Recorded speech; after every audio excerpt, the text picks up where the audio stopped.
The Lean Startup by Eric Ries. Introduction. I want to tell you a story. It's a scene that plays out far too often in cities all over the world.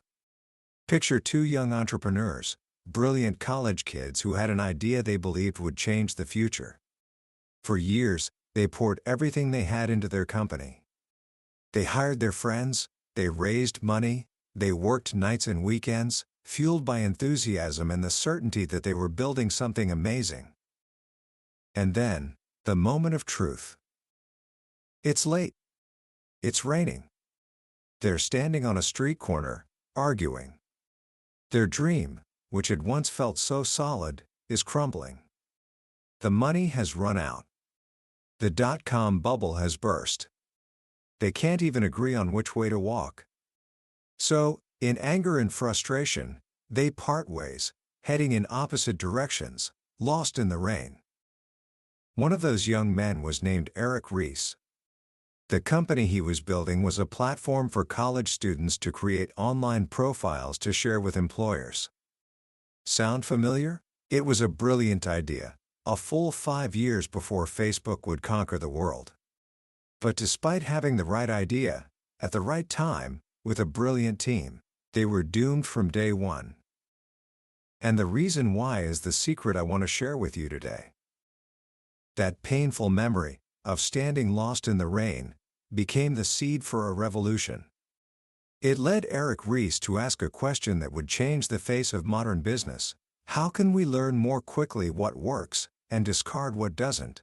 The answer he found is laid out in his groundbreaking book, The Lean Startup. This isn't just another business book. Since its release, it has become a global movement, a new philosophy for innovation that has been adopted by scrappy startups in garages and giant corporations in boardrooms, from Silicon Valley to the Pentagon. It's a book that promises to unravel the mysteries of entrepreneurship, revealing that success isn't about magic or genius. It's about a scientific process that can be learned, practiced, and replicated. By the end of our time together today, you will understand this process. You will see why most new ventures fail, and more importantly, you'll have a roadmap for how to make sure yours doesn't. You'll learn a new way of thinking that can help you turn your own ideas, big or small, into reality, without wasting your most precious resource, your time. So, let's begin. Book summary. For generations, we've been told a story about how great things are built. It's a story of vision, determination, and hard work. The heroic entrepreneur has a brilliant idea, writes a masterful business plan, assembles a team, builds the product in secret, and then unveils it to the world in a spectacular launch. If they built it well enough, the story goes, the world will beat a path to their door. We see this myth in movies. We read it in magazines. It's a modern-day rags-to-riches tale that makes success seem inevitable if you just have the right stuff. But Eric Ries is here to tell us that this story is a lie. Having lived through the failure of his first company, and having worked with hundreds of other entrepreneurs, he came to a grim realization. The grim reality is that most startups fail. Most new products are not successful. Most new ventures do not live up to their potential. And the reason isn't a lack of passion, or brilliance, or hard work. The reason is that they are following a flawed map. A traditional business plan is like planning to launch a rocket ship. Every detail is calculated in advance.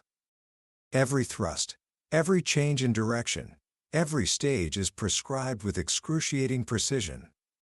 The problem, of course, is that even a tiny error in your initial assumptions can lead to catastrophic failure thousands of miles down the road. You achieve failure, successfully, faithfully, and rigorously executing a plan that was utterly flawed from the beginning. A startup, Ries argues, isn't a rocket ship. It's a car driving through an unfamiliar city at night, with fog rolling in. You have a destination in mind, your vision, but you have no idea of the exact route. There will be unexpected turns, detours, and dead ends. You can't just floor the accelerator and hope for the best. You need to have your hands on the steering wheel, making constant adjustments based on the feedback the road is giving you. And that is the essence of the lean startup. It's a method for driving a startup.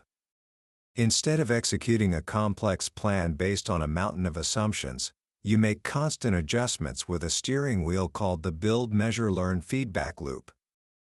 This loop is the heart of the entire philosophy. It sounds simple, but it represents a radical new way to think about progress. Let's break it down.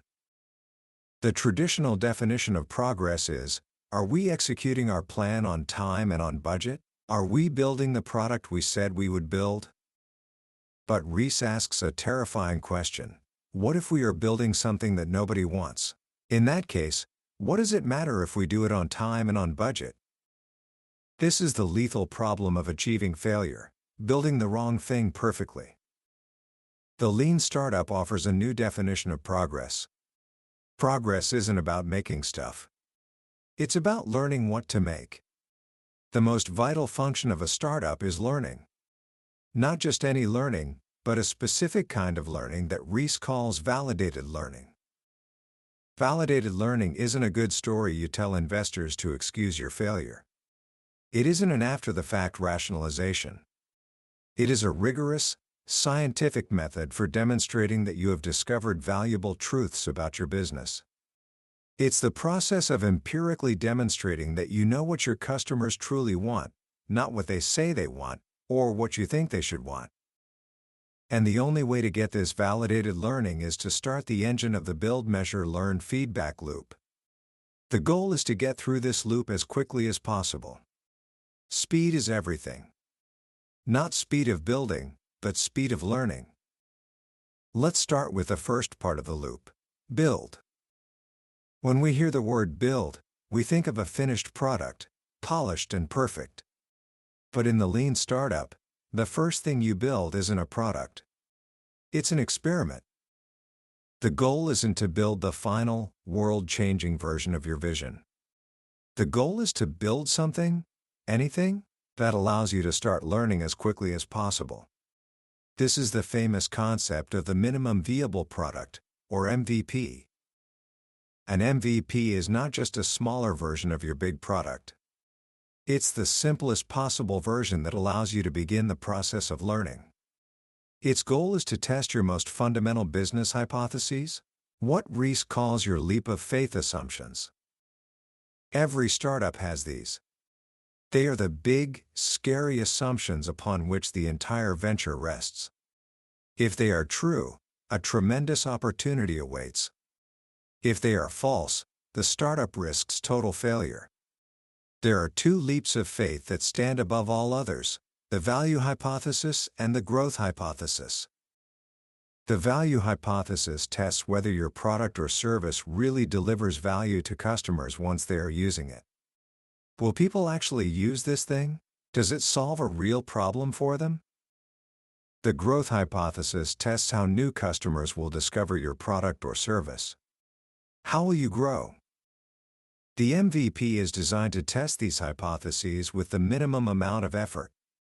And some of the most successful companies in the world started with MVPs that were almost laughably simple. Consider Zappos, the world's largest online shoe store. When founder Nick Swinmurn had the idea, he could have spent years and millions of dollars building a giant e-commerce site, leasing warehouses, and signing deals with shoe companies. That's the rocket ship approach. Instead, he ran an experiment. His leap of faith assumption was simple. Are people ready and willing to buy shoes online? To test it, he went to local shoe stores, asked if he could take pictures of their inventory, and posted the pictures on a simple website. If someone bought a pair of shoes online, he would go back to the store, buy the shoes at full price, and ship them to the customer himself. That was his MVP. It was a simple, elegant experiment designed to answer one question. In the process, he learned so much more. He got real data on customer demand, not from a survey, but from actual behavior. He got to interact with real customers and learn about their needs. and he allowed himself to be surprised. Zappos wasn't born from a grand plan. It was born from a tiny, validated learning experiment. Or think about Dropbox. The technology for seamless file synchronization is incredibly complex. It would take years to build perfectly. The founder, Drew Houston, knew that the problem was that most people didn't even know they had this problem. He couldn't just ask them if they wanted it. So, to test his value hypothesis, he did something incredibly simple. He made a video. It was a simple, 3-minute screencast demonstrating how the technology was meant to work. He narrated it himself, and he filled it with nerdy and jokes and humorous references targeted at the community of early adopters he was trying to reach. The video was his MVP. The result? The beta waiting list went from 5,000 people to 75,000 people overnight. He had validated his leap of faith without having a fully working product. One of my favorite examples is Groupon. Today, it's a billion-dollar company. But it started as a simple WordPress blog. Every day, the founders would manually post a new deal. The coupons themselves? They would generate PDF files using Apple Mail and send them out one by one. It was, in the founders' words, totally ghetto, but it was enough. It was enough to prove the concept. It was enough to start learning. The lesson of the MVP is this: any feature, any work, any effort that does not contribute directly to the learning you seek is a form of waste. Remove it. When in doubt, simplify. Your goal is not to build a perfect product, but to start the learning loop. Which brings us to the second part of the loop: measure. So, you've built your MVP. You've launched your experiment. Now what? The biggest challenge for any startup is figuring out if your efforts are actually leading to real progress. This is where Ries introduces a powerful idea called innovation accounting. Standard accounting, the kind that big companies use, is not helpful for a startup. It measures things like revenue, profit, and market share. But a startup in its early days has none of these. If you have 0 customers, your metrics are all 0. It's easy to imagine that one day, you'll have overnight success. The real danger comes when you have a small number of customers. Small numbers invite hard questions. And this is where we fall into the trap of vanity metrics. Vanity metrics are numbers that look good on paper but don't actually tell you anything about the health of your business. Things like the total number of registered users, or the total number of page views. These numbers almost always go up and to the right, which makes us feel good. We celebrate them in board meetings. But they often hide the truth. Ries tells the story of his second company, Imvu. They had a graph of their total registered users that was a perfect hockey stick curve, the dream of every startup. It looked fantastic. But when they dug deeper, they discovered a frightening truth. They started using a technique called cohort analysis. Instead of looking at the total number of users, they looked at the behavior of each group, or cohort, of new customers independently. So, they would look at all the customers who signed up in February, and track what percentage of them became active users or paid for the product. Then they'd do the same for the customers who signed up in March, and so on. What they saw was shocking. Even though they were working incredibly hard, shipping new features every single day, the behavior of each new cohort was exactly the same as the one before. Their product improvements were having 0 impact on customer behavior. The hockey stick growth was just coming from their marketing efforts, not from building a better product. The vanity metrics were telling them they were succeeding. The cohort analysis was telling them they were failing. This is the power of innovation accounting. It requires us to avoid vanity metrics and focus on what Ries calls actionable metrics. An actionable metric is one that demonstrates clear cause and effect. If we do X, we see a specific, repeatable change in Y. Good metrics follow the 3 A's: actionable, accessible, and auditable. Actionable means the metric shows clear cause and effect, so you can learn from your actions.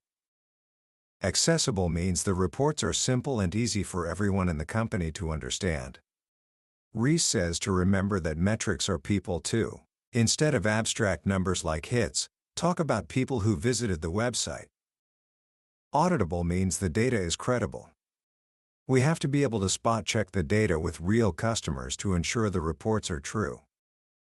Using actionable metrics, a startup establishes a baseline with its first MVP. This is the first learning milestone, a clear-eyed picture of where you are right now, no matter how bad the numbers are. Then, you start tuning the engine. Every product change, every new feature, every marketing campaign is an experiment designed to improve one of the key drivers of your business model. You measure the impact of that change on the next cohort of customers. Did the numbers get better? Did your experiment work? This is the second learning milestone. This process of measuring brings us to the most difficult and most important part of the loop: learn. This is the moment of truth. After running your experiments and measuring the results with innovation accounting, you are confronted with the most difficult question an entrepreneur faces: do we pivot or persevere? Are we making sufficient progress to believe that our original strategy is correct, or do we need to make a major change? A pivot is not just a change. It's not just tweaking a feature. A pivot is a structured course correction designed to test a new, fundamental hypothesis about the product, strategy, and engine of growth. It's keeping one foot rooted in what you've learned so far, while making a fundamental change in direction to seek even greater validated learning. Ask most entrepreneurs who have pivoted, and they will tell you they wish they had done it sooner. So why is it so hard? First, because vanity metrics can delude us into thinking we're succeeding when we're not. Second, because if we don't have a clear hypothesis, it's impossible to experience complete failure.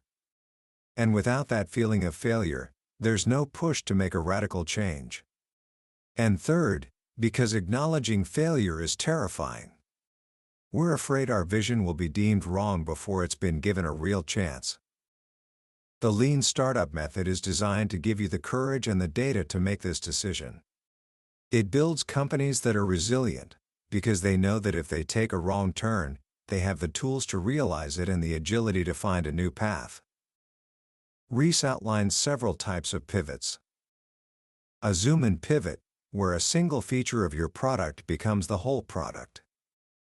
A zoom-out pivot, the reverse, where your whole product becomes just one feature of a much larger product. A customer segment pivot, where you realize your product solves a real problem, but for a different group of customers than you originally thought. A platform pivot, where you change from a single application to a platform that others can build on, or vice versa. And many others. Each pivot is a new strategic hypothesis. It means the build, measure, learn loop starts all over again. You build a new MVP to test your new hypothesis, you establish a new baseline with innovation accounting, and you begin tuning the engine again. The sign of a successful pivot is that the new experiments you run are more productive than the ones you were running before. So, now we have the core loop. Build, measure.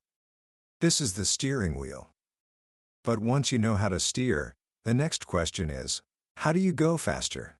How do you accelerate? This is where Ries draws powerful, and often counterintuitive, lessons from the world of lean manufacturing, pioneered by Toyota. The first key to acceleration is the surprising power of small batches. Imagine you have to stuff 100 newsletters into envelopes. Most of us would intuitively do it in large batches. First, fold all 100 letters. Then, stuff all 100 envelopes. Then, seal all 100 envelopes. It seems more efficient. But it's not. It's actually faster to do it one at a time. Fold one letter, stuff it, seal it, and set it aside. This is called single-piece flow. Why is it faster? Because it eliminates the extra time spent sorting and moving large piles of half-finished work. But more importantly, it allows you to spot problems much sooner. What if you discover on the very first envelope that the letters don't fit? With the large batch approach, you wouldn't find out until the very end, after you've already folded all 100 letters. You'd have to start all over. With single-piece flow, you discover the problem immediately, and no work is wasted. The biggest advantage of working in small batches is that quality problems can be identified much sooner. This is the origin of Toyota's famous Onda cord, which allows any worker on the assembly line to stop the entire line if they see a defect. It seems incredibly disruptive. But the benefit of finding and fixing problems right away far outweighs the cost of the temporary stoppage. For a startup, the lesson is profound. The ultimate waste is building something customers don't want. Small batches allow you to find this out sooner. This is why Ries is a huge advocate of continuous deployment. At Imvu, instead of bundling up hundreds of new features into a big release every few months, they made, on average, 50 changes to their product every single day. Each change was a tiny batch. Each change could be tested immediately. If a change caused a problem, if it broke something or made the metrics worse, their immune system would automatically roll it back, and the team would be forced to investigate the root cause before they could make any other changes. This brings us to the second key to building a truly adaptive organization: the wisdom of the 5 whys. This is another technique from Toyota. The core idea is simple. When something goes wrong, you ask why 5 times to get to the root of the problem. Taiichi Ono, the father of the Toyota production system, gives this classic example. 1. Why did the machine stop? Because there was an overload and the fuse blew. 2. Why was there an overload? Because the bearing was not properly lubricated. 3. Why was it not lubricated? Because the lubrication pump was not pumping sufficiently. 4. Why was it not pumping sufficiently? Because the shaft of the pump was worn. 5. Why was the shaft worn? Because there was no strainer attached, and metal scrap got in. If you just replace the fuse, the problem would happen again. By getting to the root cause, you can fix the system so it never happens again. Ries says we should do this for any kind of failure in a startup: a technical glitch, a failed marketing campaign, a drop in a key metric. But there's a danger. The 5 whys can easily devolve into the 5 blames, where teammates just point fingers at each other. The goal is to understand that chronic problems are caused by bad process, not bad people. When a mistake happens, the mantra should be, "Shame on us for making it so easy for this mistake to be made." The 5 whys acts as a natural speed regulator. The more problems you have, the more time you're forced to spend investing in solutions. As those investments pay off, the number of crises goes down, and the team naturally speeds up again. This is how you build an adaptive organization, one that learns and improves automatically. Finally, once a startup's engine is running smoothly and accelerating, it needs to understand what is actually driving its growth. Ries identifies 3 engines of growth. A successful startup will usually focus on just one. 1. The sticky engine of growth. This is about retaining customers for the long term. Think of a mobile phone provider or a subscription service. The goal is to make your product so engaging that customers stick around. The key metric to watch is the churn rate, the fraction of customers who leave in any given period. If your rate of new customer acquisition is higher than your churn rate, you will grow. The speed of growth depends on your rate of compounding. If your growth is flat, the answer isn't necessarily more marketing, it's making the product more engaging for your existing customers. 2. The viral engine of growth. Here, growth happens automatically as a side effect of customers using the product. When you get an email from a Hotmail account, it has a little link at the bottom. Get your free email at Hotmail. Every email sent is a little advertisement. The speed of this engine is determined by one number, the viral coefficient. This measures how many new customers each existing customer brings in. If the coefficient is 0.5, every 10 customers bring in 5 more. That loop will eventually die out. But if the coefficient is greater than 1.0, if every customer brings in, on average, more than one friend, you have exponential growth. 3. The paid engine of growth. This is the most traditional engine. You pay to acquire customers through things like advertising or a sales force. This engine is sustainable as long as the cost to acquire a customer, the CPA, is less than the revenue you get from that customer over their lifetime, the LTV. The difference between the LTV and the CPA is your marginal profit, which you can then reinvest to acquire more customers. The bigger the margin, the faster the engine turns. Understanding which engine powers your business is critical, because it tells you which metrics to focus on. If you're a viral business, your entire focus should be on increasing the viral coefficient. If you're a paid business, you should be obsessed with LTV and CPA. Each engine requires a different focus, a different set of skills, and a different way of tuning. This is how the concept of product/market fit becomes less of a mystical art and more of a science. You know you're getting closer to product/market fit when your experiments are making the numbers of your chosen engine of growth move in the right direction. Progress is tangible. From the tiny MVP to the grand pivot, from the build, measure, learn loop to the engines of growth, the Lean Startup provides a complete framework. It's a system for navigating the deep uncertainty of innovation. It's a way to honor the vision of the entrepreneur not by blindly executing a plan, but by subjecting that vision to the rigorous, humbling, and ultimately liberating test of reality. It's a method for ensuring that we don't just build things, but that we build the right things, the things that customers truly want and that can grow into a sustainable, world-changing business. Commentary. As we come to the end of our journey through the Lean Startup, I want to take a moment to reflect on what I believe is its most powerful, and perhaps most timeless, message.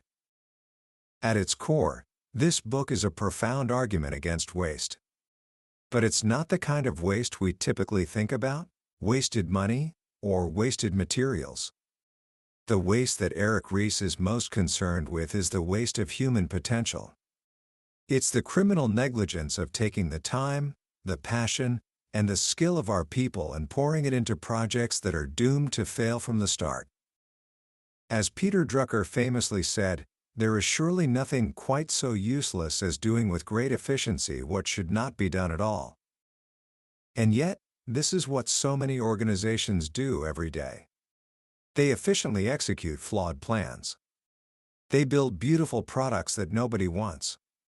They celebrate hitting deadlines and budgets, even as their creations gather dust on a shelf. The Lean Startup offers us an antidote.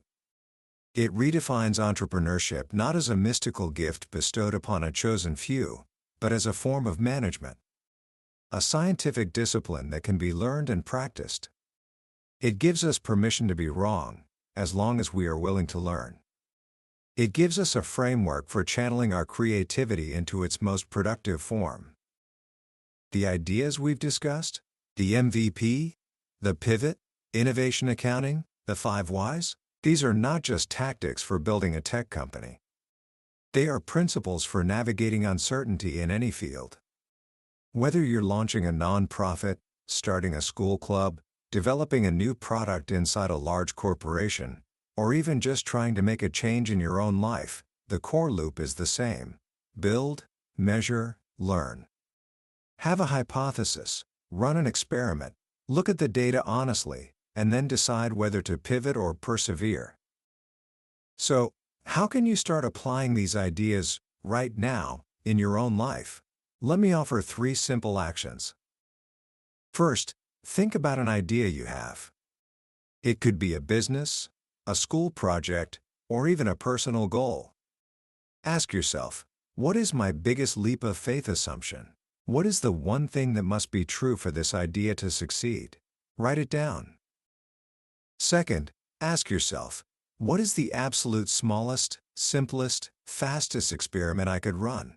Maybe even this week? To test that assumption, don't think about building the whole thing. Think about creating a tiny piece of validated learning. Could you make a simple video like Dropbox did? Could you offer your service to just one person, like the founders of Food on the Table? Your goal isn't to launch, your goal is to learn. And third, the next time something goes wrong, in a project, in your personal life, anywhere, resist the urge to look for who to blame. Instead, take a deep breath and ask why. 5 times. Try to trace the problem back to its root cause in the system or the process. You'll be amazed at what you discover. This simple practice can transform a culture of blame into a culture of learning. The path of an entrepreneur, of anyone trying to create something new, is filled with uncertainty. It can be a lonely and frightening road. But what this book gives us is a compass. It doesn't tell us the exact route, but it gives us a reliable way to find our true north, to make corrections, and to know, with confidence, that we are making real progress on our journey. It teaches us to stop wasting people's time, most of all, our own. That was a summary of The Lean Startup by Eric Ries. We've touched on the big ideas today, but I'll be honest with you, a summary can only ever be a map of the territory. The real treasure is found when you walk the ground yourself. There are stories, details, and moments of insight in the book that we just couldn't cover, moments that might speak directly to a problem you're facing right now. This summary is designed to help you decide if this book deserves a place on your shelf. If anything we've discussed has sparked a curiosity in you, I wholeheartedly encourage you to grab a copy. Reading it isn't just about learning a new method. It's about adopting a new mindset that can fundamentally change how you approach building anything new. Also, if you found this summary valuable and it gave you a new perspective, please consider liking this video and subscribing to the channel. It lets us know we're on the right track, and it ensures you won't miss our next deep dive into another life-changing book. Let's keep learning and growing together.